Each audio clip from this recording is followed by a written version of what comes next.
Hello టెల్చి people ఎలా ఉన్నారు? So ఇంకొక గ్రేట్ యానిమే ఎండ్ అయిపోయింది. అదే the apothecary diaries. The apothecary diaries season 1 చూసుకుంటే టోటల్ 24 ఎపిసోడ్స్ తోటి ఈ వీకే ఎండ్ అయిపోయిందనమాట.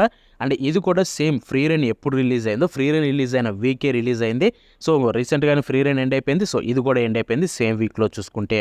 ఈరోజు దీని యొక్క రివ్యూ గురించి మాట్లాడుకోబోతున్నాం. బట్ వెయిట్ ఐ నో మీరు ఈ వీడియోను ఫుల్గా చూడరు, అందరూ స్కిప్ చేస్తారు ఇంట్రెస్ట్ చూపించగా. బట్ ఒకటి చెప్తున్నాను, ఫ్రీ రన్ని ఎంతలానో మీకు రికమెండ్ చేశాను చూడండి అని చెప్పి. సో అలాగే ఈ యానిమే గురించి కూడా చెప్తున్నా, ది అపోథెకరీ డైరీస్ని కూడా ఖచ్చితంగా ట్రై చేయండి. క్రంచీరోల్లో ఉంది, మిస్ అయితే అవ్వకండి. అండ్ ఇప్పుడు మనం దీని యొక్క ఇన్డెప్త్ రివ్యూ మాట్లాడుకుందాం. అట్ ద సేమ్ టైం దీని సీజన్ 2 కూడా అనౌన్స్ అయింది, దాని గురించి కూడా మాట్లాడుకుందాం. So first of all the apothecary డైరీస్లో ద గ్రేట్నెస్ ఏంటో చెప్పాలా, ఆ యూనిక్ స్టోరీ అండ్ దాన్ని చూపించిన యూనిక్ వే. సో చాలా యానిమేస్ ఇలాగ చూపించావు. సో చైనీస్ సెట్టింగ్ ఉంటుంది ఫస్ట్ ఆఫ్ ఆల్ బ్యాక్గ్రౌండ్లో. సో చైనీస్ సెట్టింగ్ అనగానే నేను పెద్ద ఇంట్రెస్ట్ చూపించలేదు, నాకెందుకో అంత నచ్చవు కూడా చైనీస్ సెట్టింగ్ ఉన్నవి. బట్ ఇది డెఫినెట్లీ నేను ఇంట్రెస్ట్ చూపించాను అండ్ లిటరల్లీ పెద్ద ఫ్యాన్ అయ్యాను యానిమే సిరీస్ చూసుకుంటే. ఎందుకంటే ఇది చాలా డిఫరెంట్ వేలో చూపించింది. చైనీస్ సెట్టింగ్ అయినా కానీ చాలా కొత్తగా అనిపిస్తుంది ఈ స్టోరీ చూసుకుంటే. సో ఫస్ట్ ఆఫ్ ఆల్ దీని ప్రెమైస్ విషయానికి వెళ్ళిపోతే మావు మన మెయిన్ హీరోయిన్. సో తనను ఒకరోజు ఇద్దరు కిడ్నాపర్స్ అయితే కిడ్నాప్ చేసి తనను రేర్ ప్యారెస్గా అమ్మేస్తారు. అక్కడికి అమ్మేసిన తర్వాత తను సర్వెంట్ లాగా పనిచేస్తుంది. కానీ ఒకరోజు తన యొక్క మెడికల్ స్కిల్స్ వల్ల తనకైతే గుర్తింపు దక్కుతుంది పెద్దవాళ్ళ నుంచి. సో అక్కడికి వెళ్ళిన తర్వాత తననైతే అందరూ అడోర్ చేయడం మొదలు పెడతారు, తనకి చాలా ఇంపార్టెన్స్ కూడా ఇస్తారు. సో అలాగా తనేంటంటే తన సర్వెంట్ లైఫ్ నుంచి బయటికి వచ్చేస్తుంది. ఆ తర్వాత తిరిగి మళ్ళీ అక్కడికి వర్క్ కోసం అయితే వెళ్తుంది. And at the same time అక్కడ తన పేరెంట్స్ గురించి స్టోరీ రివాల్వ్ అయి ఉంటుంది అండ్ వాళ్ళ స్నేహితుల గురించి కావచ్చు. సో ఇది కంప్లీట్లీ తన చుట్టే జరిగే స్టోరీ అని కాదు, బట్ తను సాల్వ్ చేసే థింగ్స్ అనేవి ఎలా ఉంటాయని చూపిస్తుంది. సో ఒక సపోజ్ చాలా స్టోరీస్ తీసుకుందాం. సో మన మెయిన్ క్యారెక్టర్స్ చుట్టూ రివాల్వ్ అయి ఉంటాయి కదా. సో ది అపోథెకరీ డైరీస్ ఎలా ఉంటుందంటే మెయిన్ క్యారెక్టర్ స్టోరీస్ని రిజాల్వ్ చేస్తుంది అనమాట దీంట్లో చూసుకుంటే. సో మెనీ స్టోరీస్ని మెయిన్ క్యారెక్టర్ చుట్టే రన్ అవుతాయి, బట్ ఆ మెయిన్ క్యారెక్టర్ ఆ ఈజీగా అయితే ఎలా సాల్వ్ చేస్తుందని పాయింట్ ఆఫ్ వ్యూలో చూపిస్తారు. సో నాకు ఈ టేకింగ్ అనేది చాలా బాగా నచ్చింది. అయినో ఇట్లాంటి సిరీసెస్ చాలా ఉన్నాయి, బట్ ఇది చాలా కొత్తగా అనిపించింది. అండ్ ఇంకొక థింగ్ దీంట్లో నాకు గ్రేట్ అనిపించింది ఏంటంటే, చెప్పాను కదా ఆ స్టోరీ అని చెప్పి. సో ఇది ఎలా ఉంటుందంటే నేను కోర్స్ వైజ్గా చెప్తా. సో ఈ సీజన్ 1లో మీకు 24 ఎపిసోడ్స్ ఉన్నాయి. సో వాళ్ళు ఇక్కడ టేకింగ్ ఎలా చేశారంటే డైరెక్టర్ అండ్ తన టీం చూసుకుంటే చాలా ఎక్సలెంట్గా చూపించారు. సో ఫస్ట్ 12 ఎపిసోడ్లు వాళ్ళు తీసుకున్నది దీని యొక్క ఒక డిటెక్టివ్ టైప్ ఆఫ్ స్టోరీ అనమాట. సో ఫస్ట్ అంతా ఎలా ఉంటుంది, 12 ఎపిసోడ్లు మొత్తం మీకు ద మెయిన్ స్టోరీలోకి వెళ్లకుండా ఆ 12 ఎపిసోడ్లో మావో సాల్వ్ చేసే కేసెస్ కావచ్చు అండ్ తను చూపించే అదే థింగ్స్ కావచ్చు. సో అవి డిఫరెంట్గా చూపిస్తారు. ఆ తర్వాత 13th ఎపిసోడ్ నుంచి కొంచెం స్టోరీ అనేది పర్సనల్ వేలోకి అయితే ఇన్వాల్వ్ అవుతుంది మావో లైఫ్లోకి అండ్ జిన్సీ లైఫ్లోకి. మెయిన్ హీరో జిన్సీ చూసుకుంటే సో ఇలాగ వాళ్ళ లైఫ్లోకి అయితే ఎంటర్ అవుతుందన్నమాట. అండ్ వాళ్ళ చుట్టూ ఉండే వాళ్ళ పేరెంట్స్ కావచ్చు, సో వాటిని అయితే ఎక్కువ చూపిస్తుంది. ఇక్కడ కూడా తన కేసెస్ సాల్వ్ చేస్తుంది, బట్ 1 or 2 మాత్రమే. మెయిన్ స్టోరీ తన చుట్టూ అండ్ జిన్సీ అయితే తనని కేర్ చేసుకునే విధానం. సో ఇక్కడైతే ఇలా రన్ అవుతుందన్నమాట. And finally end of the episodes. So last 2 ఎపిసోడ్లు ఉంటాయి, 23 and 24. నన్ను అడిగితే ఈ 24 ఎపిసోడ్లో the best episodes away. Maybe చాలామంది వేరే చెప్తారేమో, బట్ నాకు పర్సనల్ అయితే 23 and 24 ది బెస్ట్ ఎపిసోడ్స్ భయ్యా.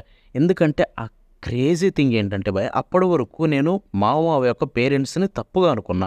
లైక్ ఏంట్రా నాయన వీళ్ళ నాయన ఎట్టున్నాడు, వీళ్ళమ్మ ఎలా ఉంది. సో నిదానంగా రివీల్ అవుతుంది మీకు మధ్యలోనే. సో వీళ్ళేంటి మావను చూసుకోకుండా ఎలా ఉన్నారని చెప్పి అనిపిస్తుంది. సో బట్ వన్స్ డెప్త్లోకి వెళ్ళిన తర్వాత అండ్ వాళ్ళ అమ్మ నాన్న యొక్క బ్యాక్ స్టోరీ రివీల్ అయిన తర్వాత వాళ్ళ మీద జాలి కలిగి ఇన్ఫ్యాక్ట్ వాళ్ళు కలిసి ఉండాలరా అని చెప్పి ఎంతో కోరుకున్నా. అండ్ ఫైనల్లీ అది జరిగింది. మేబీ వాళ్ళు అంటే వాళ్ళు డిఫరెంట్గా ఉండుండొచ్చు, కానీ వాళ్ళ స్టోరీ ఎంత ఎమోషనల్ కనెక్ట్ అవుతామంటే లిటరల్లీ యాజ్ ఐ సెడ్ అంతకుముందు వరకు వాళ్ళని తప్పుగా అనుకుంటే ఎపిసోడ్ 23 and 24 చూసిన తర్వాత లిటరల్లీ వాళ్ళ క్యారెక్టర్ ఆర్క్ నా ఫేవరెట్ అయిపోయింది. అండ్ ఆ 2 ఎపిసోడ్స్ ఆ సీజన్లో నా ఫేవరెట్ అయిపోయాయి. సో ఓవరాల్ సిరీస్ అయితే నాకు ఒక క్రేజీ ఎక్స్పీరియన్స్ కలిగించింది. ఆ డిఫరెంట్ టేకింగ్ కావచ్చు అన్నీ నాకు చాలా బాగా నచ్చాయి. ఇప్పుడు మనం మ్యూజిక్ అండ్ వాయిస్ యాక్టింగ్ విషయానికి వెళ్ళిపోదాం. సో ఫస్ట్ మ్యూజిక్ గురించి మాట్లాడుకుంటే మనకి ఓఎస్టీస్ అన్నీ అదిరిపోయాయి. ఎస్పెషల్లీ మెయిన్ ఓఎస్టీ చాలా బాగుంటుంది. సో ఎలా అంటే కొంచెం డిటెక్టివ్ టైప్ ఉంటుంది, కొంచెం ఒక కామెడీ టైప్ ఉంటుంది. సో అన్నీ మిక్స్ చేసినట్టయితే ఓఎస్టీ చాలా బాగా అనిపించింది. At the same time comedy OSTs అయితే క్రేజీ ఉంటుంది ఇట్లా, ఎందుకంటే బోల్డ్ అన్ని కామిక్ మూమెంట్స్ ఉంటాయి. సో మన మెయిన్ హీరోయిన్ మావే చాలా కామెడీ ఉంటాయి. జిన్షీ కామెడీ ఉంటాయి. ఎక్కడ కూడా క్యారెక్టర్స్ టూ మచ్ సీరియస్గా అయితే వెళ్ళిపోరు. ఎంత ట్రాజిక్ స్టోరీ ఉన్నా కానీ మంచి కామిక్ మూమెంట్స్ తోటి అయితే రిలీఫ్ అయితే కలిగిస్తారనమాట స్టోరీలో చూసుకుంటే. అండ్ దానికి తగ్గట్టుగా మ్యూజిక్ క్రేజీ పార్ట్ అయితే ప్లే చేసింది. And at the same time మీకు ఇక్కడ ఓపెనింగ్ అండ్ ఎండింగ్ సాంగ్ విషయానికి వెళ్ళిపోతే 2 ఓపెనింగ్ సాంగ్స్ 2 ఎండింగ్ సాంగ్స్ ఉన్నాయి. సో 2 ఓపెనింగ్స్ 2 ఎండింగ్స్ కూడా మంచిగా ఉంటాయి, వినొచ్చు, అప్పుడప్పుడైతే వినొచ్చు. బట్ నేను ది బెస్ట్ ఐ రోజు వింటా అని చెప్పి అయితే నేను చెప్పలేను. అండ్ విజువల్స్ కూడా ఓపెనింగ్ సాంగ్స్లో డిఫరెంట్గా ఉంటాయి. Especially first opening and ending చాలా డిఫరెంట్ ఫీల్ అయితే కలిగిస్తాయి అనమాట సెకండ్ వాటితో పోలిస్తే. అండ్ వాయిస్ యాక్టింగ్ విషయానికి వెళ్ళిపోతే as a said Japanese absolutely best ఉంటుంది. అండ్ ఈసారి కూడా దీంట్లో క్రేజీ ఉంటుంది. ఎస్పెషల్లీ మన మెయిన్ క్యారెక్టర్స్ ఇద్దరికి ఇచ్చిన వాయిస్ యాక్టర్స్ చించి పడేశారనమాట. సో ఎవ్రీ క్యారెక్టర్ షైన్ అవుతాయి. వాయిస్ యాక్టర్స్ ప్రతి ఒక్కరు వాళ్ళ బెస్ట్ ఇచ్చారు. అండ్ ఇప్పుడు యానిమేషన్ విషయానికి వెళ్ళిపోతాం. యానిమేషన్ నన్ను అడిగితే one of the best animation దీనికి ఉంది. Especially art style. సో మాంగాకి చాలా దగ్గరగా తీసుకెళ్ళి ఆర్ట్ స్టైల్ని అయితే చాలా బాగా చూపించారు. అండ్ ఆర్ట్ స్టైల్కి స్టిక్ అయ్యి ఉన్నారు. ఫస్ట్ ఎపిసోడ్ నుంచి లాస్ట్ ఎపిసోడ్ వరకు కూడా ఆర్ట్ స్టైల్లో మీకు ఎక్కడ కూడా ఆ క్లమ్జీనెస్ అయితే కనిపించదు అనమాట. చాలా అంటే చాలా జాగ్రత్తగా కేర్ తీసుకొని అయితే దాన్ని మెయింటైన్ చేశారు. యానిమేషన్ కూడా అంతే బాగా చేశారు. So overall animation and art style నాకు చాలా అంటే చాలా బాగా నచ్చింది. ఎస్పెషల్లీ కొన్ని ఎపిసోడ్స్లో అయితే యానిమేషన్ నెక్స్ట్ లెవెల్ ఉంటుంది. నాకు యానిమేషన్ ది బెస్ట్ అనిపించింది 23 అండ్ 24. ఎందుకంటే అక్కడ చెప్పే కదా మావ పేరెంట్స్ ఆర్క్ అని చెప్పి. సో వాళ్ళిద్దరు పేరెంట్స్ ఉన్న ప్రతి చోట యానిమేషన్ అయితే చించి పడేశారు. ఎస్పెషల్లీ వాళ్ళ నాన్న అయితే లంకను ఒక ప్లేస్లో అది వాన పడుతుంటూ పరిగెత్తుకుంటూ వెళ్తాడు. సో అక్కడ చూసుకుంటే వాననైతే బ్లాక్ కలర్లో చూపించారు. అండ్ ఆ యానిమేషన్ అంతా క్రేజీ అనిపించింది.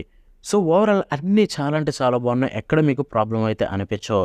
అండ్ ఇప్పుడు సిరీస్లో నాకు ఏదైనా ఫ్లా అనిపించిందా అంటే, సో ఇది ఫ్లా అంటారో లేకపోతే నాకు పర్సనల్గా ఇదంత నచ్చలేదో నాకు తెలియదు. కానీ ఒకటైతే నాకు కొంచెం బెటర్గా ట్రీట్ చేస్తుంటే బాగుండు అనిపించింది, అది క్యారెక్టర్స్.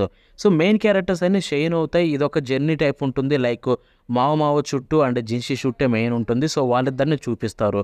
సో ఎలా అంటే ఫస్ట్ 12 ఎపిసోడ్స్లో మీకు జిన్షీ కంటే ఎక్కువ కూడా మిగతా క్యారెక్టర్స్ చాలా ఎక్కువ కనిపిస్తాయి అనమాట. లైక్ జేడ్ పెవేలియన్లో ఉండే క్యారెక్టర్స్ అందరూ కావచ్చు, ఆరు మావ ఫ్రెండ్ అయిన షాలన్ కావచ్చు. సో వీళ్ళైతే ఎక్కువ కనిపిస్తారు. వాళ్ళ క్యారెక్టర్స్ బాగుంటాయి కూడా, చాలా మంచి క్యారెక్టర్స్. సో వాళ్ళ మీద ఎంతసేపు స్క్రీన్ మీద ఉన్నో చూడాలనిపిస్తుంది. So all of a sudden ఆ క్యారెక్టర్స్ అయితే ఫేడ్ అవుట్ అయిపోతాయి 13th ఎపిసోడ్ నుంచి. ఎందుకంటే స్టోరీ సెట్టింగ్ మారుతుంది. సో మారడం వల్ల వాళ్ళు ఫేడ్ అవుట్ అవ్వడం అయితే నాకు అంత నచ్చలేదేమో అనిపించింది. మేబీ అక్కడక్కడ కొన్ని సీన్లలో వాళ్ళని పెట్టి, సో అక్కడ షాలన్ అయితే చాలా మంచి క్యారెక్టర్, తను ఇంకా సర్వెంట్గానే ఉంది, అదొకటి నాకు నచ్చలేదు. మేబీ ఫ్యూచర్లో తనని నార్మల్ చేస్తారేమో, బట్ ఐ నో అది రియాలిటీలో చూపిస్తున్నారు. సో అది చేంజ్ అవ్వదని చెప్పి, బట్ అవి చేంజ్ అయ్యి ఉంటే బాగుండేమో అనిపించింది.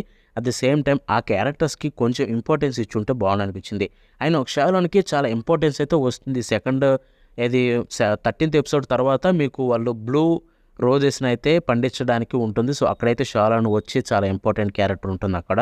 బట్ అలాగా మిగతా క్యారెక్టర్స్ అన్నికి కొంచెం ఇంపార్టెన్స్ ఇచ్చుంటే బాగుండేది అనిపించింది. జేడ్ పై వెళ్ళిన వాళ్ళైతే కంప్లీట్లీ వైబౌట్ అయిపోతారనమాట. అక్కడక్కడ కనిపించినా అసలు ప్రెజెన్స్ అయితే ఉండదు ఆ క్యారెక్టర్స్ ఏవి చూసుకుంటే.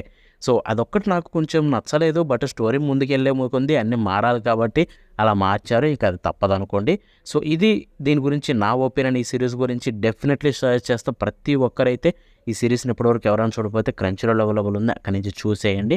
అండ్ ఇక సీజన్ 2 విషయానికి వెళ్ళిపోతే సీజన్ 2 అయితే ఆల్రెడీ అనౌన్స్ అయిపోయింది, మీరు వింటుంది నిజమే. సో ఇది చూసుకుంటే end of the episode 24th episode ఎండింగ్లోనే దీన్ని అనౌన్స్ చేశారు. అంతేకాకుండా క్యూజువల్ రిలీజ్ చేశారు దీనికి. అట్ ది సేమ్ టైం దీని యొక్క రిలీజ్ డేట్ కూడా చెప్పేశారు. 2025లో అయితే రాబోతుంది. ఎగ్జాక్ట్ డేట్ చెప్పలేదు కానీ 2025లో సీజన్ 2 రాబోతుందని చెప్పి వాళ్ళైతే అనౌన్స్ చేశారనమాట. సో అప్పటి వరకు వెయిట్ చేసి చూద్దాం ఎప్పుడు వస్తుందో. వీడియో మరి నెక్స్ట్ ఒకటి ఉంటుంది. బాబాయ్.